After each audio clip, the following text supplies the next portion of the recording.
Justin was a young man who loved history and ancient tales, and his biggest dream had always been to visit China, that vast country where modern skyscrapers blend with temples steeped in thousands of years of history.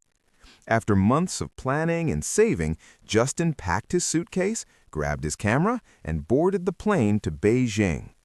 Upon landing in Beijing, Justin was overwhelmed by the sheer scale of the place.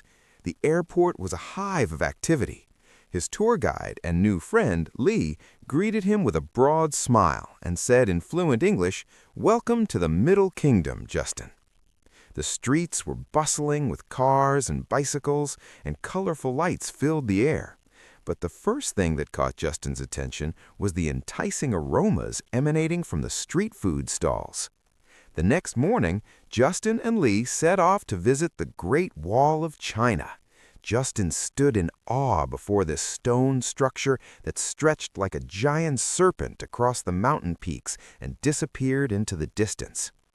There's a Chinese saying, "He who hasn't climbed the Great Wall isn't a true hero," Lee said with a laugh. Justin was thrilled and began his ascent. The steps were steep and challenging, and the air was cool and crisp. When he reached one of the high watchtowers, he snapped a panoramic photo, shouting with joy.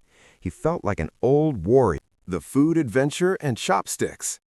Justin returned to the city ravenous. Lee took him to a traditional restaurant serving the famous Peking duck. The dishes were laid out before him, and the aroma was divine. But the problem was the chopsticks. Justin tried to pick up a piece of meat, but it slipped. He tried again, and it fell onto the table. The other patrons chuckled softly, and Lee taught him patience and how to hold them properly. After several hilarious and unsuccessful attempts, Justin finally managed to eat his meal and confirmed that the food was worth the effort. The Forbidden City and Tranquility. In the following days, Justin visited the Forbidden City. He strolled through the vast squares where emperors once walked. He admired the gilded rooftops and the intricately carved dragons on the walls. There, amidst the city's bustle, Justin found a moment of inner peace as he watched locals practice Tai Chi slowly and serenely in the nearby gardens.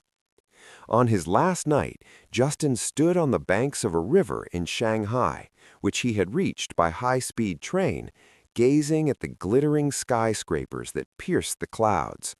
He took out his journal